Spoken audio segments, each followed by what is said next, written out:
Minggahe mangke caping gunung nggih pampunutipun Mbah Lurah Krayun nggih.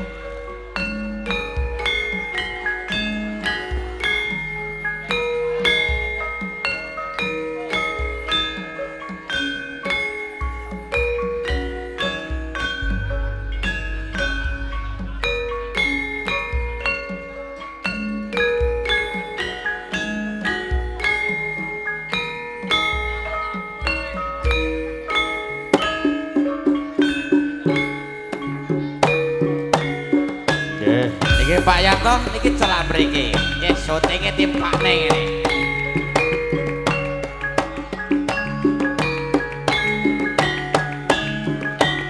Aja tingak-tinguk ning tengene sampean iki lho Mas Yanto. Nggih.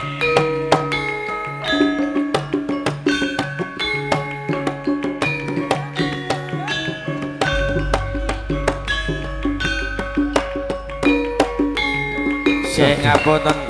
Mas Hardi kok lek kecepet pager ngrasakno lho kowe.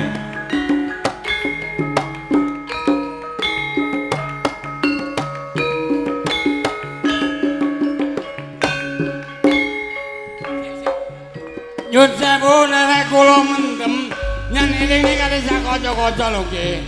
Pak Kenot. Lek mung kadi mendem ilingne sak kanca. Aja sampe iki terus ngene aku paikan nggih. Nggih. Eling ora? Lek mung kadi jane kaya mendem. Nek ning aku nggih kesuk eling no lho Not.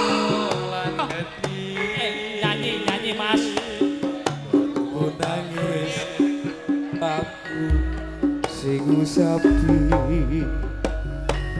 madhep mantep nggonmu bakal liat lunga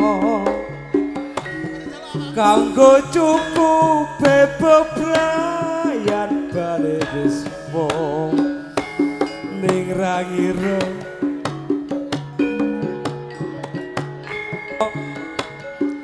krungu kabar sliramu gandeng wong liya antarane tulung agung lan Kediri nggonmu pamit lunga bakal hati-hati antarane tulung agung lan Kediri lomun netes aku mau sabar usapi papastene aku kudu kaya ngene boyo eling janjimu dek biyen kae Pancen janji kuwi gampang diucapne. pungkasane gawe gelo selawasi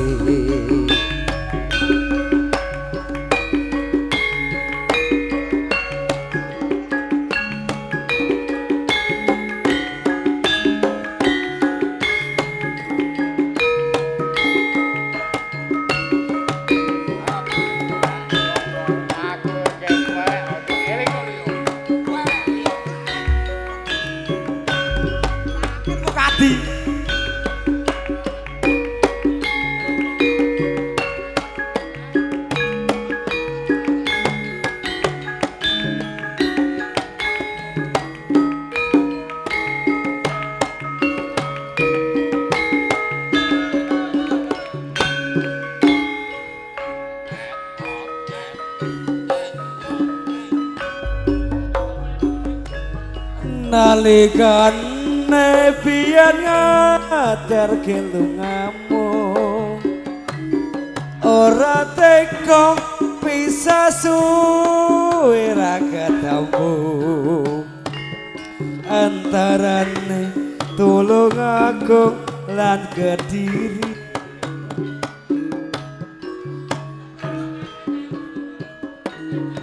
Gusapi madhep mantep kon agak niat lunga kanggo cukup bebrayan bar wis ning rangira jebule malah mentolo krungu kabar raimu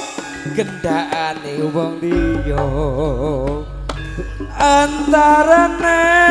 tulung agung lan Kediri nggonmu nangis lunga bakal hati-hati antarane tulung agung lan Kediri lohmu netes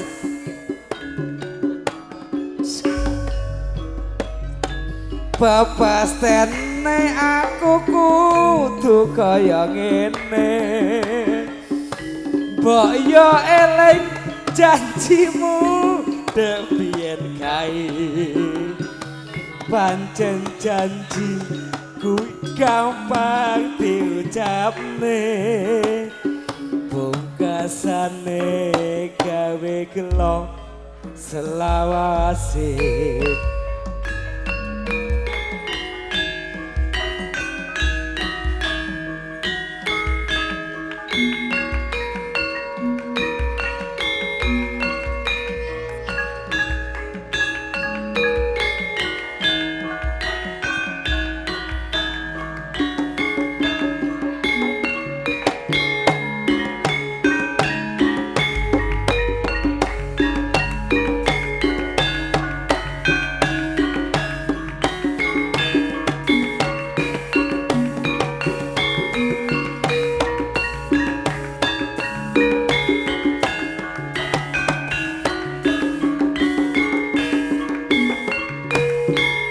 Yun sewu kawula pinakane sedulur saking bedhipun Pak Lurah Krayun. Monggo Mas. Isih tak kembet Getan kolan tak simpen ning dompet kulit Penut teles yen utan tak bungkus plastik Marga kowe warangan nasib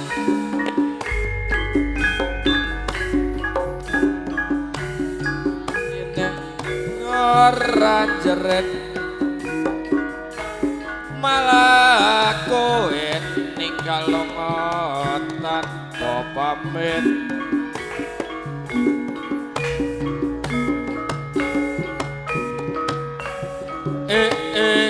jabolane malah kowe lunga ning sampeyan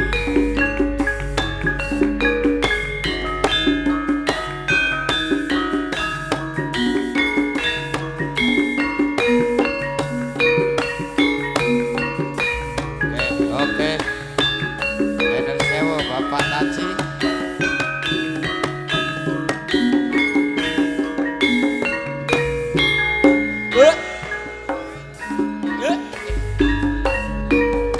Ngalor ngidul dompetmu isih tak kempit. Ngetan kolan tak simpen ning dompet kulit. Penojo teles yen udan tak bungkus plastik Marga kowe wanita sing paling cantik Sopo wonge batine sing ora jerit Malah kowe ninggal lunga tanpa pamit Tak takokne wong pinter sing komat kamit Jebulane malah Mbak Partin kejepit pager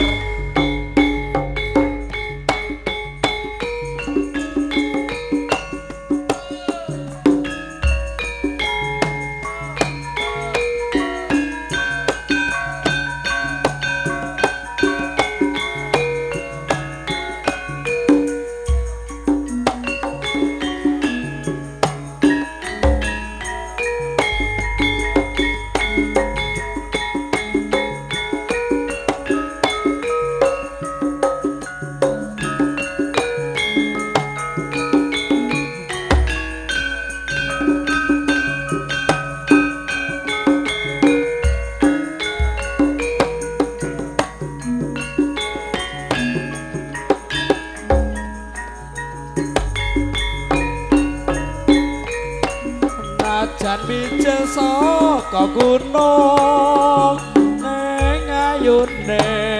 tupo udung yen lelungan nganggo krudung ora bokal akeh kakayun-yun papan yen gatiko pantes dadi kebak desa ibadahe datang kedhat rino wengi ora lali salat kebak desa karang yen sinau tansaya sumunar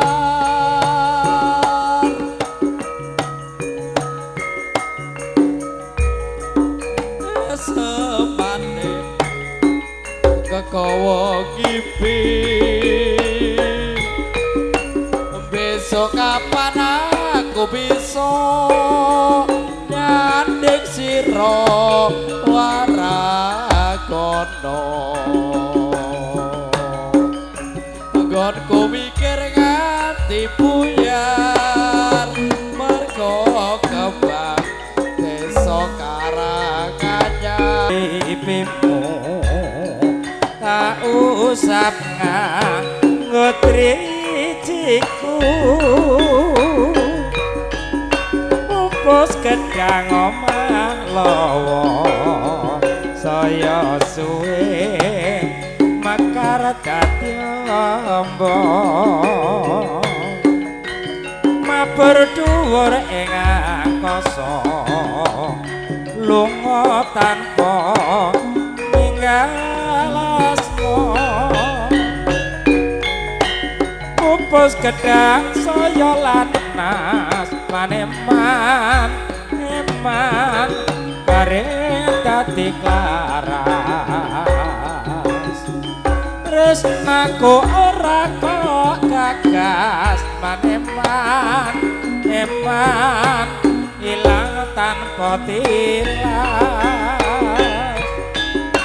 saiki ning ndi manggonmu aku lali marang asmamu yen jodoh sewu dalane mugi Gusti manggehake pupus gedang saya lanas maneman eman kareng dadi klaras tresnaku ora kok gagas maneman eman ilang tanpa tilas saiki ning ndi manggonmu aku lali marang asmamu yen jodoh sewu dalane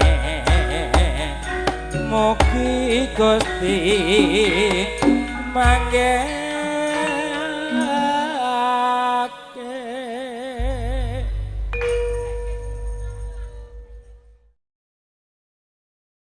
ayo mas ditepungi langsung ya ayo nek jaman berjuang dor kelingan anak lanang biyen tak open saiki ngomong ngendi carane wis ana keturutan sing gadang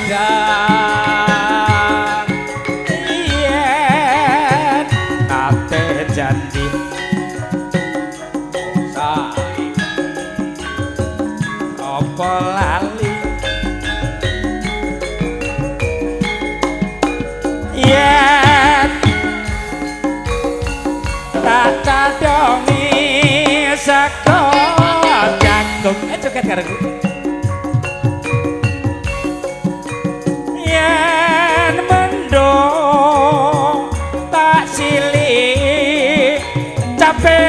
caping gunung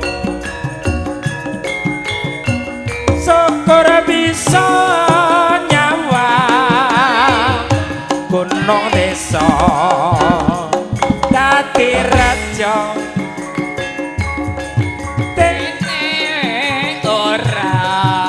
ilang lara lapa nuwun sewu kula minangka luwih Pak Ganggo saking Tulungagung matur suwun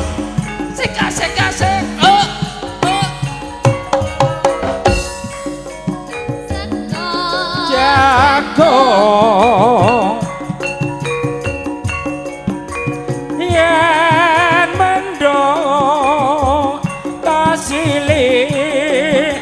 capek-capek gunung syukur bisa nyawa gunung desa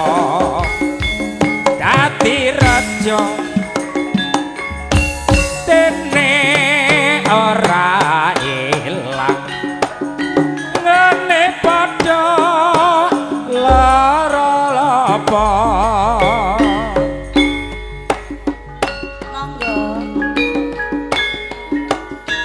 yo bersama Pak Grojo Tulungagung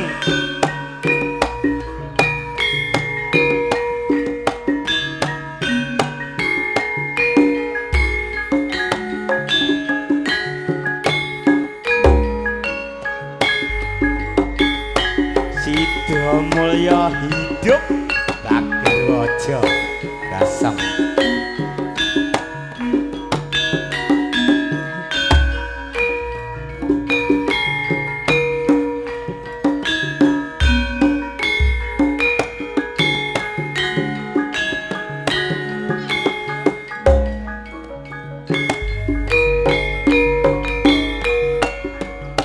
mong sakmene pungkasane tali katresnanku wis bejane yen aku ditinggal bebojanku ngeling ngono sliramu wis nate janji prasetya nanging nyata saikine tansah gawe gelo biyen mulane aku rak wis kandha aku nista lan ora bondo donya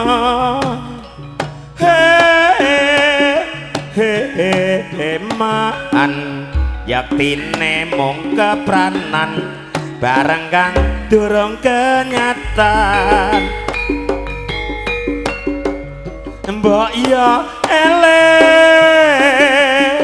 saya suwe saya mundak yuswa aja citra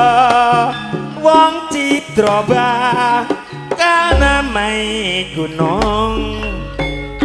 biyen mulane aku rak wis kandha aku nista lan ora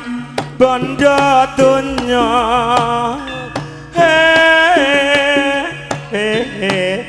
man yaktine mung kepranan bareng kang durung kenyataan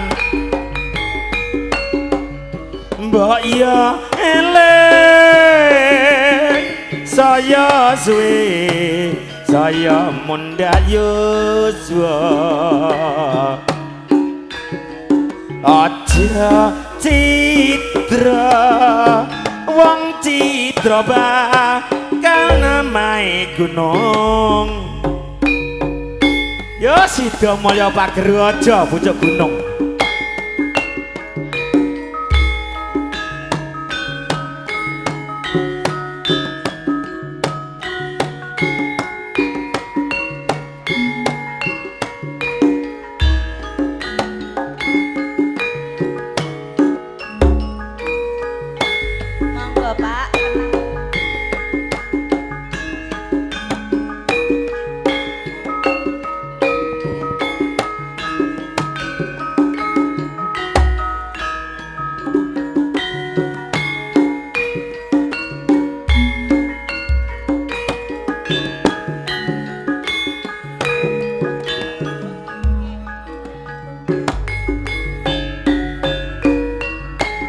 yen ritan teping ati aku yang mung tansah tak enteni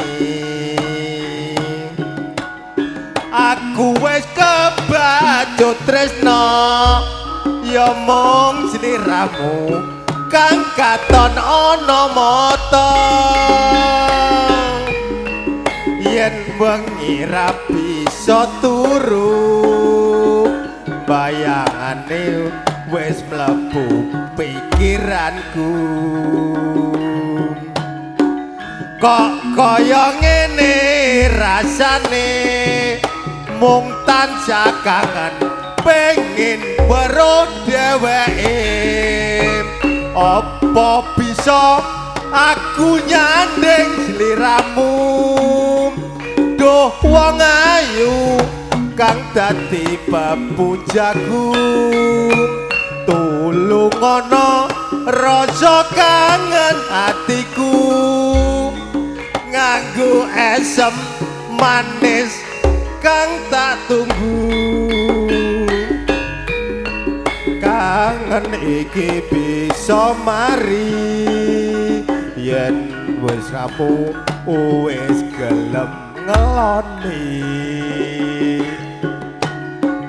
kang tak suwun rina wengi dadi tamba kangene ati iki